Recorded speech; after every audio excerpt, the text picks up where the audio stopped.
Fundación Libertad y Desarrollo presenta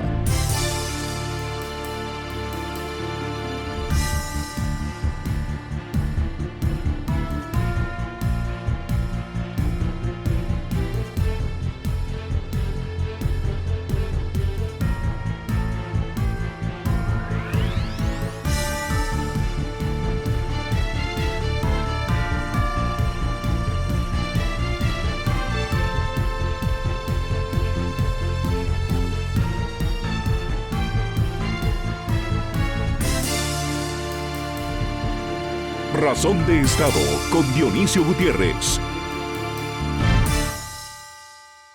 Si la historia se debe entender como el relato del progreso de la humanidad, Centroamérica, esta pequeña región en la mitad del continente americano, da cuentas de un pasado fuerte y turbulento, pero tiene un gran futuro. Es cierto que hemos vivido capítulos dramáticos y hemos ofrecido enormes sacrificios en la lucha de los pueblos por su democracia, su vida y su libertad. Y hemos sufrido largos años de batallas para reivindicar nuestra dignidad. Centroamérica es una región solitaria y aislada, en la que cada país, más que menos, anda su propio camino. Nuestros problemas sociales son graves y la inseguridad evidente. Y la debilidad institucional y la ausencia de Estado son solo algunos de nuestros grandes desafíos. Con el paso de los años y los resultados alcanzados, se percibe una dosis de humildad y reconocimiento de que es impostergable volver a hablar de la integración económica de Centroamérica. Cada día, el mundo nos enseña que somos los centroamericanos los llamados a resolver nuestros problemas y a encontrar el camino al crecimiento económico, que es la ruta para salir de la pobreza. Nadie lo hará por nosotros. El subdesarrollo en Centroamérica tiene un origen ético y cultural que le impide salir de las crisis sociales, políticas y económicas que son recurrentes y se agravan según las épocas y el tipo de gobiernos que llegan al poder de las naciones. El desarrollo solo se logra en libertad y a través de una combinación inteligente de iniciativa, creatividad, voluntad y riesgo, en un marco de reglas claras y estables, donde se respetan derechos y se obliga a cumplir responsabilidades. En los 6 países de Centroamérica ocupamos el 0.4% de la superficie terrestre.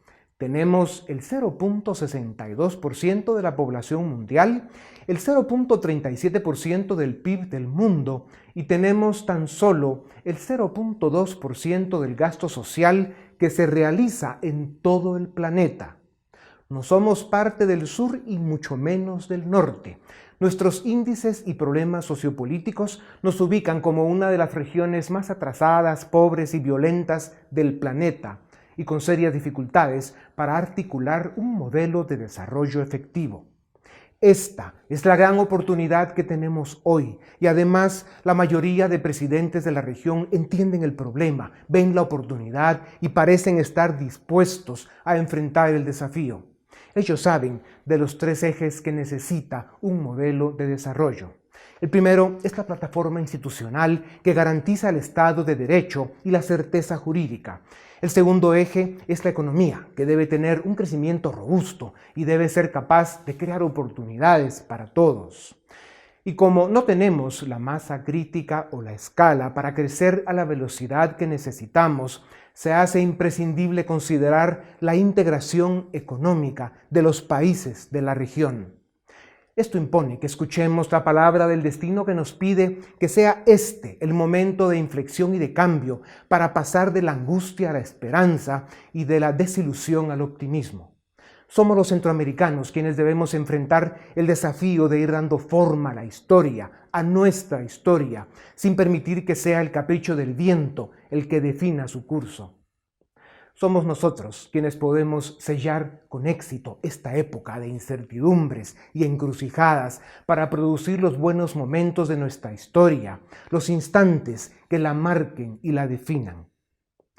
Europa es esa lejana geografía donde el público puesto en pie ovacionó la creación de una comunidad económica, la Unión Europea, el más ambicioso proyecto contemporáneo de la cultura de la libertad.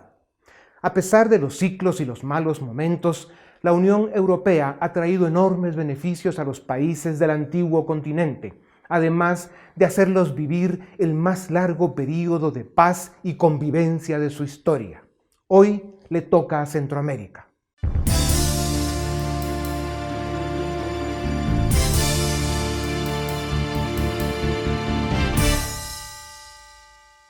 En el siglo XX, Europa, el viejo continente, fue el escenario de 2 guerras mundiales que dejaron más de 90 millones de muertos.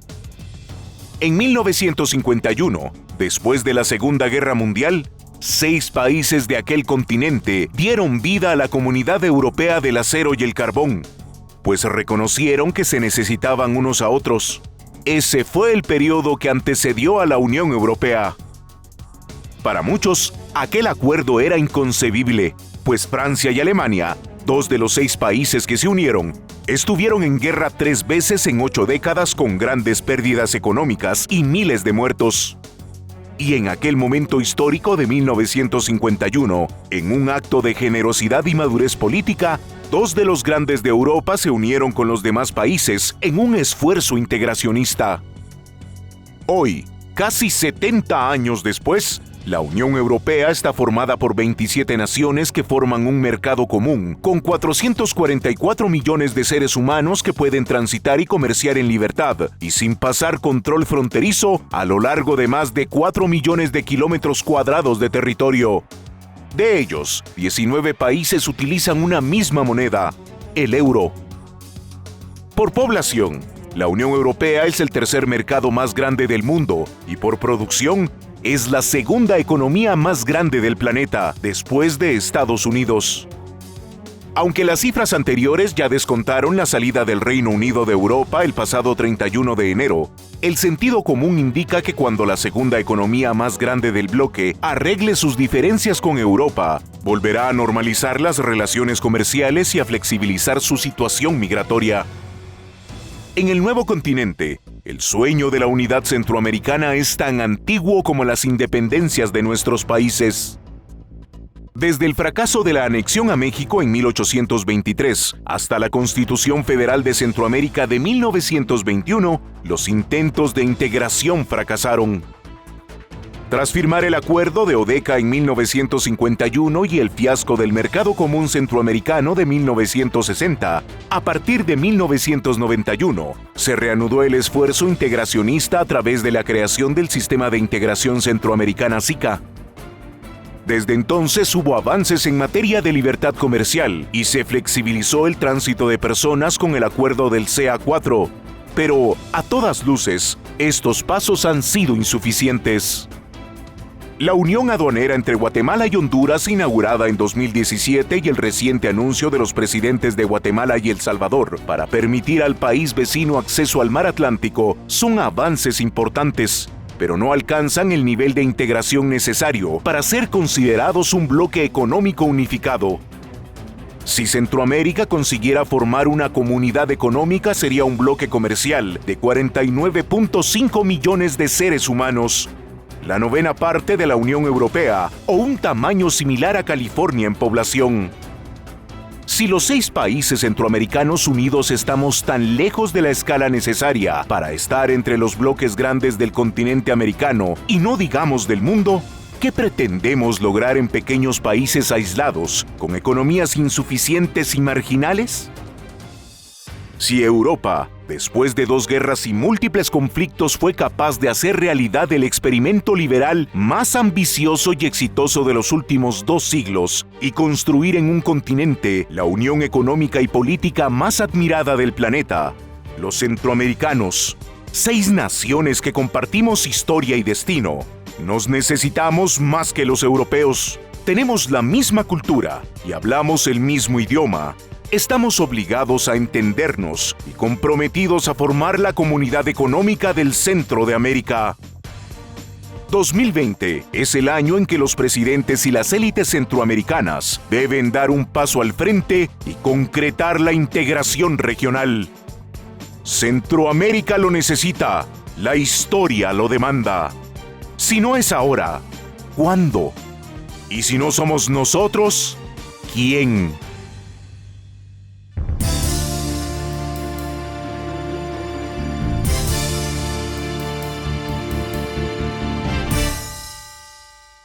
Bienvenidos, esto es Razón de Estado y tengo el gusto de presentarles al doctor Eduardo Fernández. Él es doctor en Ciencia Política por la Universidad Santiago de Compostela, es profesor en Ciencia Política también y director ejecutivo del Instituto Juan de Mariana de Madrid. Él además, debo decirles que es experto en todo el tema de la Unión Europea, de la integración económica de ese gran continente que es Europa. También nos acompaña el licenciado Philippe Chicola, él es licenciado en Ciencias Políticas, graduado summa cum laude. Es profesor de la Escuela de Gobierno y director del área política de la Fundación Libertad de Desarrollo, que es la fundación que produce Razón de Estado. Señores, bienvenidos a Razón de Estado. Doctor Fernández, aprovechando que usted está en Guatemala unos días de visita académica, hablemos un poco del momento que vive Guatemala y Centroamérica. Estamos viendo que se abre de nuevo la oportunidad para luchar por la integración económica de Centroamérica, probablemente como el único instrumento realista para lograr acelerar la velocidad de crecimiento de nuestras economías, crear muchas más oportunidades de trabajo, atraer más inversión y cambiar, digamos, una era, construir una nueva era para Centroamérica. ¿Cómo se puede comparar este momento de Centroamérica con aquel momento en 1992 en Europa, un continente que había pasado por 2 guerras mundiales, idiomas distintos, en algunos casos culturas distintas, y que a pesar de eso se dieron cuenta que la unión económica haría de Europa un continente potente y que al final lo convirtió en la segunda economía más grande del planeta, y hoy Europa pues es lo que es? Cuéntenos un poco. Yo creo que hay dos grandes argumentos para defender la integración regional centroamericana y fueron los que se utilizaron para la integración regional europea. Por un lado, la búsqueda de la paz. El comercio y el libre comercio es un instrumento civilizatorio y de paz que facilita la creación de una comunidad de intereses. Esa comunidad de intereses, una vez se hace fuerte, es atractiva para otros, ¿no? Para atraer inversión extranjera y generalmente se produce una sinergia muy interesante. La primera fase de integración económica, los estados que conforman y son parte de esa integración salen beneficiados, pero es que además la sinergia es uno se vuelve atractivo para otros. Gente de fuera del entorno regional empieza a introducir dinero en el área integrada. Esa yo creo que es la mayor de las virtudes de los procesos de integración y eso es lo que se vivió en 1992 en Europa. Si usted tuviera que resumir en 3 argumentos, 3 razones por las que se construyó, se creó la Unión Europea, ¿cuáles son esos 3 en pocas palabras? Yo creo, la primera afirmación es lo político sigue lo económico. Muchas veces la gente empieza la integración por lo político y creo que ese es el camino erróneo. Lo principal es generar un mercado único e integrar un mercado único. Pero para integrar un mercado único, y esa es la segunda razón, hay que construir coaliciones, hay que ser capaz de vender las virtudes, los beneficios del proceso. Y ahí hay que involucrar a grupos empresariales, a actores de la sociedad civil, etc. Y luego, la tercera, y no es menor, es hacer del proceso de integración algo creíble para aquellos que no forman parte del proceso de integración, porque es ahí cuando uno se vuelve atractivo. Antes de que el licenciado Chicola nos comparta sus ideas, termino con esta reflexión. En aquel momento de Europa, 1992, veíamos países como Francia, Alemania, que eran las economías potentes de Europa, y por otro lado veíamos a Portugal, Grecia, Irlanda y España, que tenían economías con problemas, con crisis, les estaba costando crecer, y a pesar de eso, tanto Francia como Alemania aceptan ser parte de la Unión Europea, invitar a los países que estaban bastante más atrasados, y eso fue beneficioso para todos. Y comparo esto con el caso de Costa Rica y Panamá, que en el caso de Centroamérica, pues son los países más avanzados económicamente y políticamente, ¿verdad? Y que estamos viviendo un momento similar. Denos unas ideas y después el licenciado Chicola complementa. Yo creo que ahí, efectivamente, de lo que hay que ser capaces, por un lado, hacer que los fuertes o los que tienen más renta vean las oportunidades de un mercado más amplio, de acceder a un mercado más amplio, y aquellos que pues no tienen esas virtudes económicas vean en la integración una oportunidad para converger con los más ricos, ¿no? Y en ese sentido creo que es bidireccional el proceso. Las economías más prósperas ganan un mercado al cual accesar y las economías más débiles necesitan pues, ciertos apoyos para lograr la convergencia. Y luego creo yo que también las economías grandes tienen que hablarse entre sí para iniciar un proceso. Al final el origen de la Unión Europea es la comunidad del carbón y el acero, en donde Francia y Alemania encuentran un interés común. Y esa es la base para empezar a generar una comunidad de naciones en materia económica. Entonces, que Costa Rica y Panamá, como los dos faros de luz en temas de crecimiento económico durante las últimas 2 décadas, encuentren el incentivo, encuentren la necesidad de ampliar mercados, de demandar mayor mano de obra que puede ser precisamente provista por los vecinos de la zona, por ubicar también inversiones estratégicas en otros territorios del Istmo Centroamericano, empieza siendo una forma de cómo las economías grandes pueden tomar un rol de liderazgo para atraer a las economías más rezagadas en un proceso integracionista. Y en el caso de Costa Rica es evidente que sufre todas las malas consecuencias o las consecuencias negativas por el vecindario del que forma parte, violencia, corrupción, narcotráfico, inmigración ilegal, ¿verdad? Que tiene cientos de miles de nicaragüenses y ciudadanos de otras latitudes que han huido de sus países por falta de oportunidades, pero Costa Rica no se beneficia de ser parte de una región ya ordenada en una unión económica reglamentada, donde se podrían, digamos, armonizar muchos de los problemas y las consecuencias que hoy paga por ser parte de una región básicamente fuera de control. Y luego también hay otro interés. Por ejemplo, Costa Rica está viendo el efecto de la migración nicaragüense y hondureña que le empieza a generar problema de pandillas, problema de narcotráfico. Entonces, también ese incentivo de encontrar soluciones comunes a fenómenos no solo económicos, sino de seguridad, también puede facilitar que los países grandes o con mayor fortalecimiento institucional puedan entrar en una relación con países, digamos, que tienen condiciones un poco más complejas. Ya. Se dice que son la élite política, la élite económica y todos esos entes abstractos los que toman las decisiones, pero todos sabemos que al final los grandes cambios en la historia de la humanidad los han hecho pequeños grupos de personas. Doctor Fernández, ¿quiénes tomaron realmente la decisión de construir la Unión Europea? Sabemos que fue un esfuerzo de mucha gente, pero al final fue un grupo pequeño de personas los que pusieron la firma y dijeron, esto va. Yo creo que para darle forma a ese Tratado de Maastricht de 1992, la gran habilidad fue de un comisario, de un presidente de la Comisión Europea, que era Jacques Delors, y Jacques Delors fue capaz de articular una gran coalición, una coalición de naturaleza política, pero también una coalición de naturaleza cívica. O sea, no solo estaban los jefes de Estado de los distintos países de la Unión, en aquel momento 12 países, a favor de conformar la famosa Unión Europea. Había los empresarios del automóvil, los empresarios en el fondo, pues la hidrometalurgia, los empresarios vinculados a la industria química y de investigación, y también la sociedad civil. Curiosamente, organizaciones de la sociedad civil de naturaleza ecologista y de otro carácter apoyaron la integración. La habilidad, yo creo, y ahí está el emprendedurismo político para mí de Jacques Delors, es haber sido capaz de construir una gran coalición que diese soporte a la integración. Y ahí, pues la Comisión Europea jugó un papel, obviamente, los grandes líderes de la Unión también, pero por supuesto la sociedad civil. Involucrar a la sociedad civil fue clave, entendiendo sociedad civil de manera amplia, no solo organizaciones pues, ecologistas o de otra naturaleza, sino también grandes empresas, los sectores empresariales europeos que vieron en la Unión y en el mercado una gran oportunidad para ser competitivos. Y generando quizá un paralelismo con lo que dice el doctor Fernández, yo creo que en Centroamérica los grandes hitos de integración los hemos visto cuando se correlaciona liderazgo político con interés económico. Por ejemplo, finales de los 90 o en el periodo 2004-2006, cuando convergen un grupo de presidentes con visiones integracionistas, es que vemos los mayores avances de la región. Durante el periodo de Berché en Guatemala, Flores en El Salvador, Maduro en Honduras, Bolaños en Nicaragua, Arias en Costa Rica, hubo avances.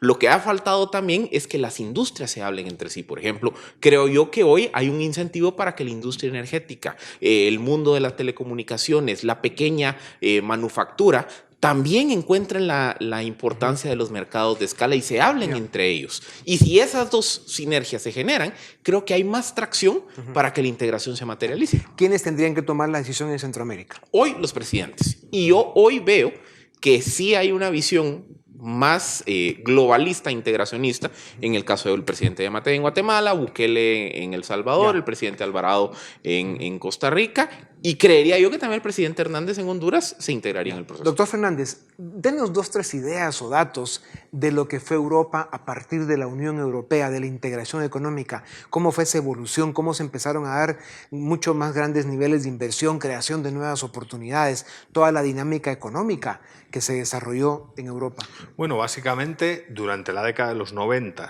y la pasada década, Europa era, en términos técnicos el mayor mercado del planeta, porque eran más de 500 millones de personas con un elevado poder adquisitivo, ¿no? Eso es un atractivo impresionante para atraer inversión de otras zonas.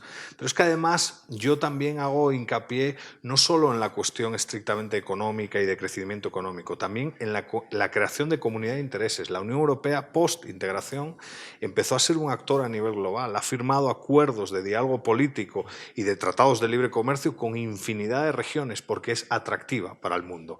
Yendo país por país no había tanta atracción. Quizás Alemania y Francia sí, pero no el conjunto de la Unión Europea. A día de hoy es la Unión Europea como conjunto el gran atractivo de ese continente. Y yo creo que en Centroamérica eso sería una variable central, porque unidos seríamos más fuertes, ¿no? Sin duda. En 1992 se decide la Unión Europea. En 1997 nace el euro como una moneda común que se implementa en el 2000 más o menos. ¿Qué debería suceder en Centroamérica, licenciado Chicola? Volvemos a hablar del peso centroamericano.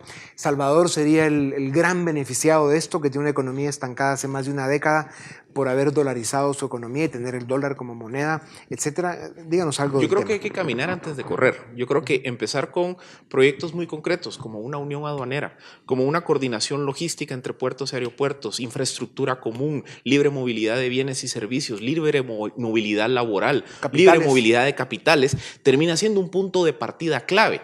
Y cuando se solidifican ese tipo de políticas comunes, ya podemos hablar de otras fases como moneda común, políticas más homogéneas en materia fiscal, pero creo que todo tiene que empezar con una facilitación de comercio interno. De hecho, Europa tardó 8 años en tener una nueva moneda común, digamos, ya en circulación. Había una moneda, un tipo cambiario antes que se llamaba ECU, y ese ECU lleva al euro, ¿no? A las virtudes del euro a día de hoy yo creo que están fuera de duda, ¿no? Incluso las visiones más radicales ven en el euro una especie de patrón oro y una máquina de generar estabilidad para todos los países. Y en el caso de Centroamérica, yo creo que también otra clave para que avance, digamos, o tome más tracción el movimiento integracionista, es que nos tenemos que quitar de la mente que integración equivale a burocracia. Al contrario, la integración, en el sentido real de la palabra, lo que busca es suprimir burocracia, suprimir precisamente trámites engorrosos, hacer más efectivo, más eficiente la movilidad de personas, bienes, servicios y demás. Entonces, si vemos la integración como un mecanismo para facilitarle la vida al ciudadano de a pie, al empresario, al consumidor, al trabajador, al inversionista, esa es la forma como se va generando precisamente ese apoyo de sociedad civil que se dio en Europa. Claro. En estos días hizo realidad el famoso Brexit. Sí. ¿Cuáles fueron, en segundos, los elementos que llevaron a Inglaterra al Brexit?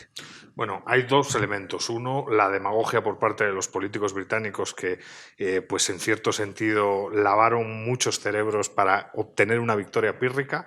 Y por otro lado, sí es cierto que parte de la crítica británica tiene razón. A día de hoy se han transferido quizás demasiadas competencias que ya no tienen que ver con lo económico, que tienen que ver con otro tipo de cuestiones. Burocracia. Y a nivel nacional, efectivamente, esa integración negativa versus la integración positiva. Yo soy partidario de la negativa, de eliminar trámites, aduanas, todo ese tipo de cosas, pero se está avanzando en un tipo de integración más intervencionista y a muchos países pues les incomoda básicamente, ¿no? O sea, ustedes dicen que la integración que debería buscar Centroamérica es básicamente una integración económica, se levantan las fronteras, hay libre movilidad de bienes, servicios, personas y capitales, homologación de temas fiscales, sanitarios, ambientales, y se trata de básicamente ser una región que tiene una economía lo más estandarizada posible.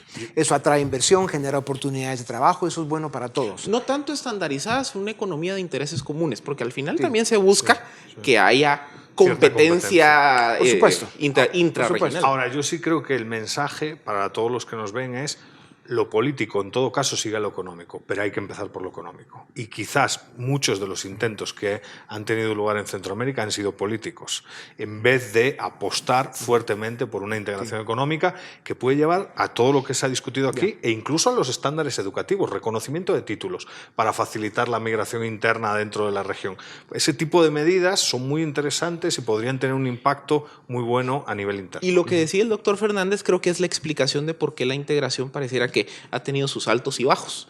Y es que dependemos mucho de dinámicas políticas. Cuando hay agenda integracionista de jefes de Estado se avanza. Cuando no lo hay, sencillamente se queda congelado. Porque aquí no hemos terminado de consolidar la Sí. integración económica. ¿Creen ustedes que en Europa en algún momento dado se empezó a complicar y que motivó el tema del Brexit cuando empezaron a entrar a la Unión Europea países de Europa del Este que sí venían bastante más atrasados y con rezagos importantes, y eso empezó a crear esta burocracia de la que alegan los británicos y demás? En fin, ya provocó una dinámica mucho más compleja. Pero en el caso de Centroamérica, realmente tenemos culturas comunes, el mismo idioma, estamos mucho más cerca, nos necesitamos más unos a otros de lo que incluso se necesitaban entre los países europeos. O sea, ¿cuál es el argumento que podrían tenerlo más Costa Rica o Panamá para, digamos, cuestionar la integración? Pero, ¿cuáles son los grandes incentivos y cuáles podrían ser las excusas? Yo honestamente, en el caso europeo, comparto totalmente su visión. O sea, en el caso europeo sí es cierto que a partir de 2004 y con la ampliación de 12 estados, es que se duplica el tamaño de la Unión de un año para otro. Entonces eso genera unas tensiones internas difíciles de digerir.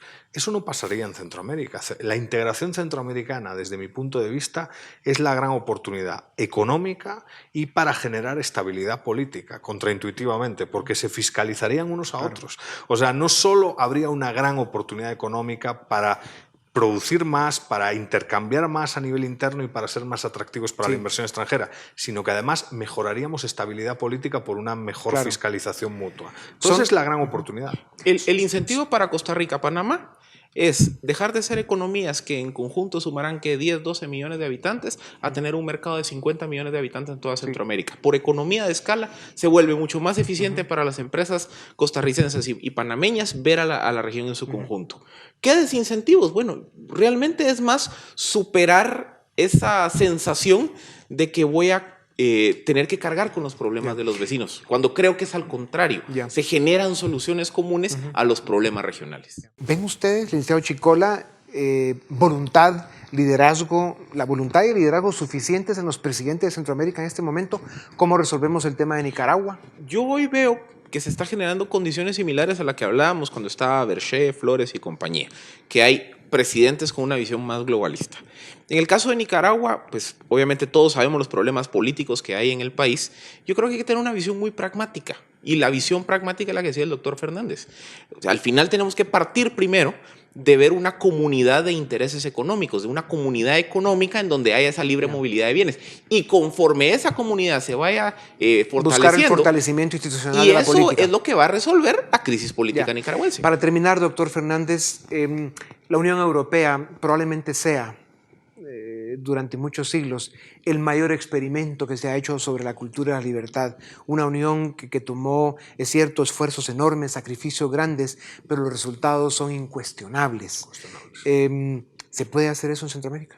Yo estoy convencido que se puede hacer, y no solo que se puede hacer, que el camino puede ser más rápido y más estable. Hay una cultura común, hay una lengua común y hay una forma de entender la vida común. Entonces hay que aprovechar todo eso para de verdad construir una región próspera y pacífica para todos los que aquí habitan. Y el incentivo hacia afuera es que nos integremos. Tanto Washington nos pidió en su momento negociar acuerdo de libre comercio como región, y Bruselas, Europa, nos hizo lo mismo. Es decir, si queremos atraer la mirada de los grandes polos de desarrollo mundial, tenemos que entendernos como una región. De lo contrario, no alcanzamos la economía a escala. Pues señores, muchas gracias. Esperamos, doctor Fernández, tenerlo con más frecuencia en Guatemala. Su visión, su conocimiento, experiencia son fundamentales y sin duda alguna lo vamos a estar invitando. Muchas gracias, licenciado Chicola. También gracias a ustedes. Esto es Razón de Estado.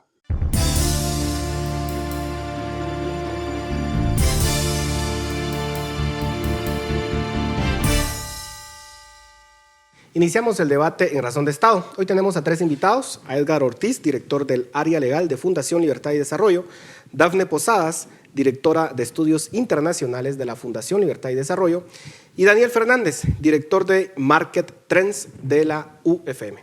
Gracias por estar en Razón de Estado. Vamos a hablar sobre la integración centroamericana. Estamos en un periodo de la historia en donde la globalización, el libre comercio está bajo ataque, está bajo cuestionamiento, y en ese contexto La pregunta es pertinente hablar de una integración centroamericana, hablar de un bloque económico? Edgar, empezamos contigo. Sí, yo creo que la principal oposición al comercio, a la globalización, viene de los países ricos. ¿Por qué? Porque los países ricos lo que ven es pues la pérdida de empleos en el sector industrial, manufacturero, etcétera. Entonces, para ellos sí es una suerte de amenaza a sus clases trabajadoras el libre comercio. Afortunadamente, en este sector del mundo, donde somos países, digamos, con economías de ingreso bajo, pues no tenemos ese problema. Realmente el libre comercio nos favorece más a nosotros que a ellos en todo caso, y creo que eso cambia un poco la ecuación. Dicho eso, creo que Centroamérica tiene que entender que sus países, los que tengamos, Guatemala, Salvador, Honduras, Nicaragua, Costa Rica, etcétera, somos países muy pequeños. Y para competir en la economía global con mercados tan grandes como China, India, Estados Unidos, etcétera, pues hace falta una integración bastante más agresiva que la que tenemos hoy. Y no digo algo que suene tan extraño. Si vemos África, por ejemplo, que es un continente que está también en crecimiento, pues África ya ha hecho un acuerdo de 34 países y pronto será un mercado común probablemente más grande del mundo. Entonces, si África puede, con una diversidad de países, países en conflicto, países con diferencias de idioma, de religión, etcétera, para Centroamérica debería ser algo mucho más fácil. Somos países con una historia común, con el mismo idioma, con un antecedente de integración bastante más claro. Entonces uno tiene que entender que esa es la única salida para nosotros, ¿no? Daniel, cuando uno ve el PIB de Centroamérica en su conjunto, más o menos 270,000 millones, equivalente casi a lo que produce Chile, con una población mucho menor, digamos, que toda la región en su conjunto. La pregunta es, en este contexto, ¿es relevante lograr economías de escala, ser considerados un bloque económico más grande de lo que actualmente puede ser cada uno de los países individuales, o es irrelevante? Pues creo que puede ser relevante, pero sobre todo en la economía de escala lo que estamos buscando es con cuántas personas nos queremos coordinar en el mundo. Esta es la principal pregunta que nos tenemos que hacer. Si nosotros en Guatemala cerráramos completamente todas nuestras fronteras y solo intercambiáramos entre nosotros, pues intercambiaríamos entre 16, 17 millones de personas, dependiendo de cuánto salga también el censo, cuánto sea el censo realmente. Que todavía está en duda. Que todavía está en duda, efectivamente.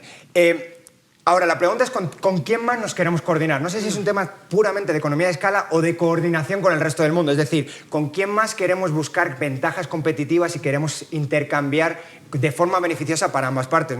No estoy tan seguro de que a los países ricos tampoco les convenga el libre mercado. Les conviene y mucho. Puede generar shocks de corto plazo, sin ninguna duda, sobre todo a la gente de clase media y baja, pero a ellos también les interesa bastante comerciar libremente. En cualquier caso, lo que nosotros tenemos que intentar como país o como región no solamente es integrarnos Centroamérica, sino intentar integrarnos en la economía del mundo, en las cadenas de valor del mundo. Es decir, nosotros podemos estar en la cadena de valor de los vehículos Toyota, ¿por qué no? Igual que la cadena de valor de vehículos de Toyota están en decenas de países. ¿Por qué no podemos ser nosotros los que hagamos los faros, los que hagamos las gomas de los vehículos o lo que fuere?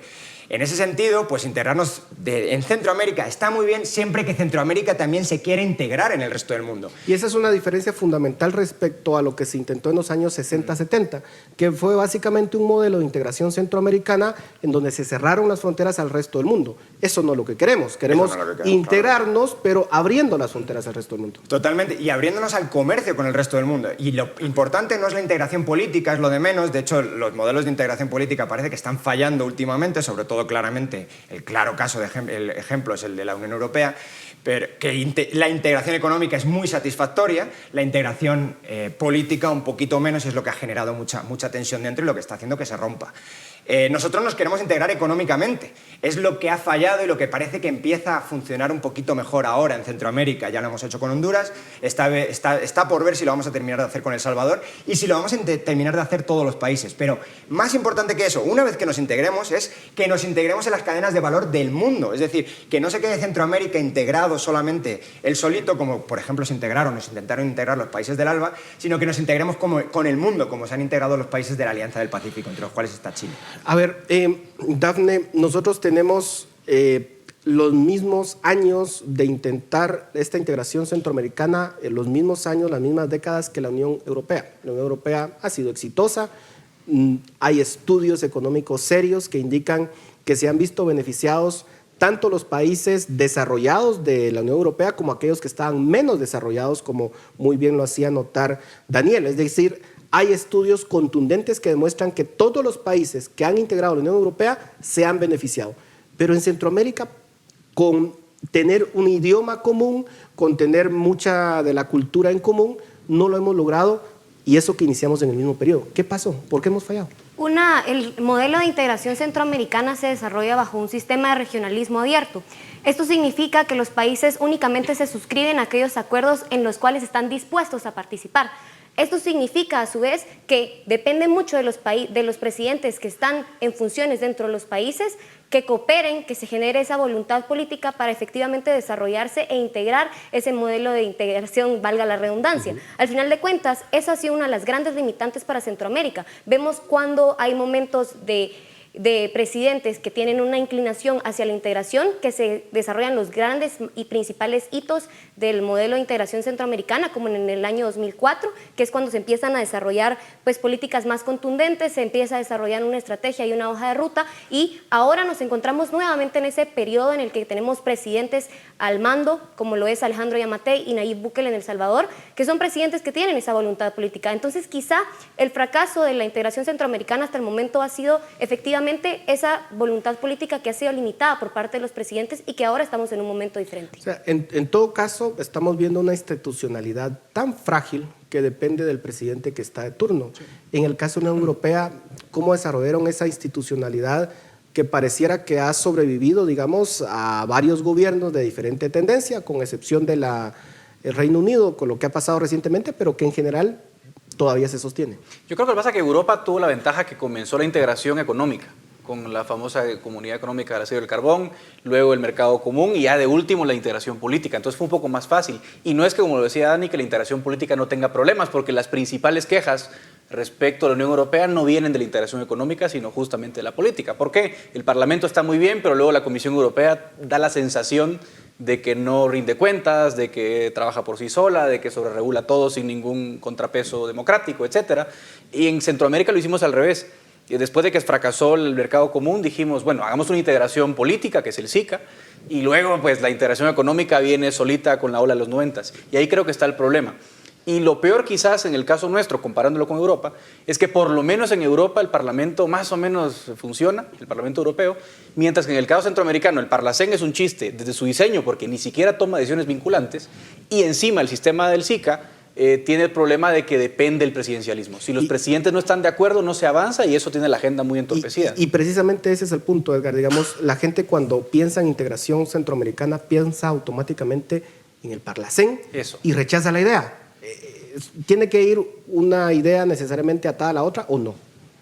Pienso que debería de identificarse cuáles van a ser las funciones y cuáles son las instancias que deben encargarse precisamente de gestionar todo este proceso de integración. Edgar ya lo decía, intentamos hacerlo a través de la vía política, no funcionó, y muchas de las instituciones que tenemos actualmente son instituciones políticas, pero tenemos también una institución puramente económica que se encarga más de aspectos técnicos y económicos, que es el CIECA, que es una institución que quizá no tiene la suficiente fuerza. Entonces, y que a propósito se le ha tratado de bajar el perfil. Claro, entonces la idea es que, como decía Edgar, se deje de un lado tanto la política y que se procure a través de ciertamente la voluntad política, pero de la mano de la economía, fortalecer esas instituciones económicas que van a permitir, al final de cuentas, hacer esa integración económica que es tan necesaria para dar el siguiente paso. Daniel, ¿realmente es posible lograr avances en el tema de la integración económica?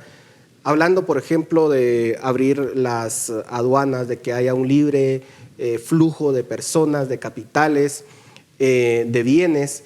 ¿Es posible lograrlo sin esa parte, digamos, de creación de una institucionalidad política como el Parlacén, por ejemplo? Bajo mi punto de vista no solamente es posible, sino que es deseable no politizar la economía, en el sentido de que, bueno, simplemente ábrete al comercio y deja los temas políticos y de competencia entre legislaciones, descentralización política, que es lo que ha funcionado muy bien en la Unión Europea desde hace bastante tiempo, aunque eso ya desde el año 92 viene para el otro lado.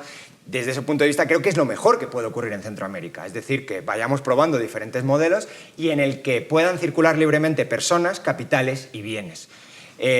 En los últimos años, la integración económica ha sido un desastre prácticamente siempre en Centroamérica. Los últimos años ha avanzado en la buena dirección, al menos en 2 puntos. Desde el 2017 tenemos una integración económica con Honduras que está funcionando bastante bien.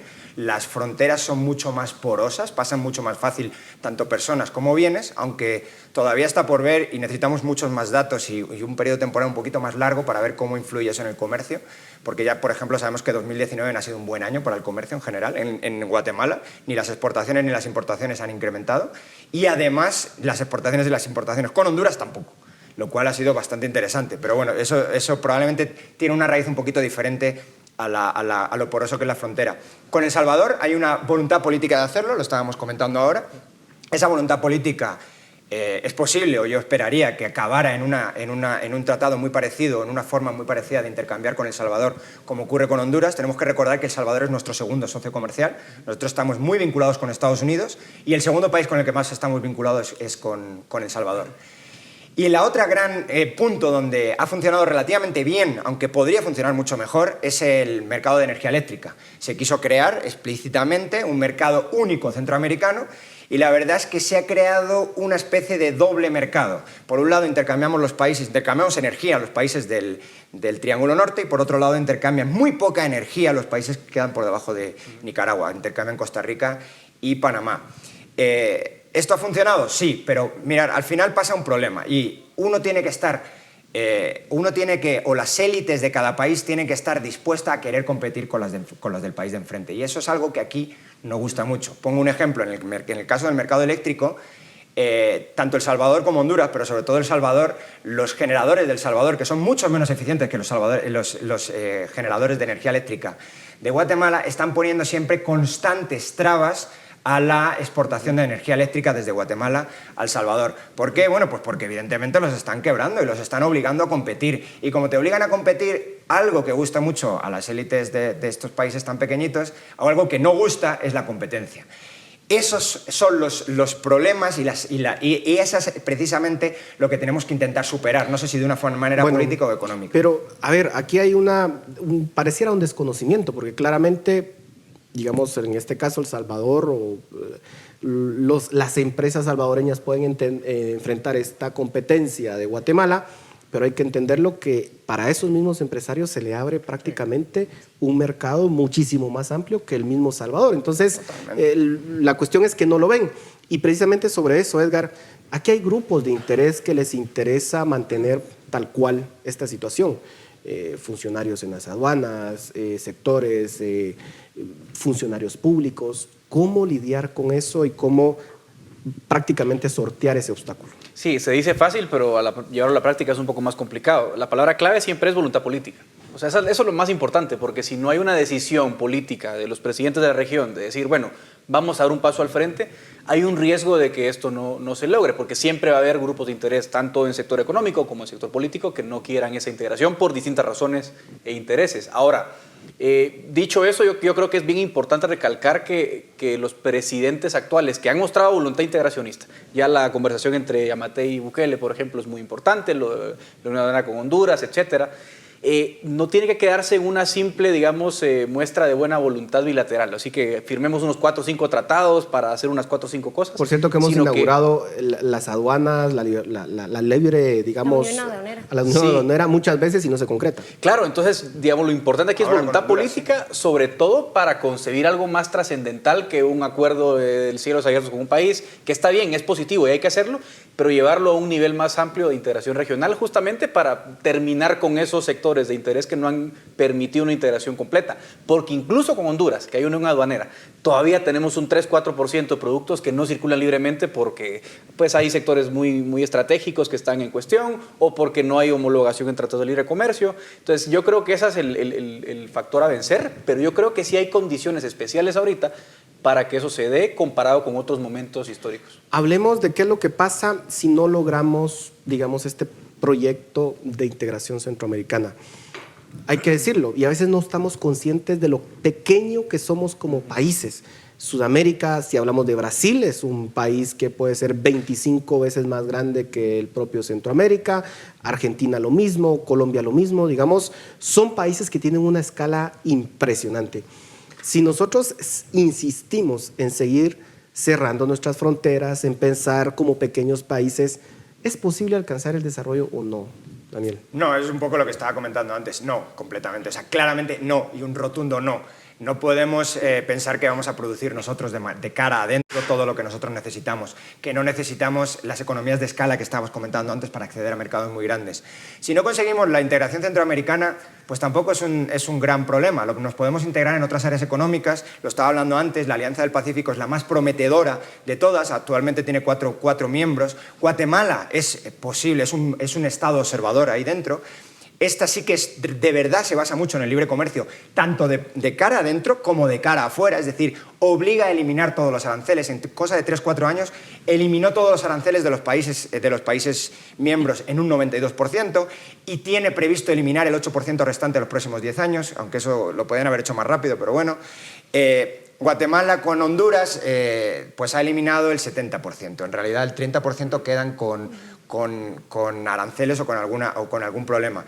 Entonces, desde ese punto de vista, yo digo, más que Centroamérica, miremos a la Alianza del Pacífico, porque El Salvador también quiere estar en la Alianza del Pacífico y Honduras también. Claro, pero lo natural es pensar en estos 5 o 6 países que compartimos algo en común y que podríamos desarrollar incluso infraestructura. Eso sí, y que infraestructura quizás sí. Resulta francamente ridículo que con un comercio intrarregional de más de 10 mil millones de dólares sigamos manteniendo las fronteras como las tenemos, la infraestructura como la que tenemos. Es decir, sí tenemos que seguir avanzando. Dafne, conclusiones. No, yo estoy muy de acuerdo con lo que plantea Edgar, con varios de los puntos que plantea Daniel, pero principalmente este es un momento que probablemente no se repita en unos 10, 15 años. Este es un momento muy especial porque tenemos un liderazgo político contundente y aunque es muy deseable que las instituciones económicas sean el empuje, tiene que haber un liderazgo que permita convencer a todos los actores involucrados de que la integración centroamericana es el camino para el éxito. 30 segundos. 3 puntos. 1, tenemos una historia común, eso ya es una ventaja. Punto número 2,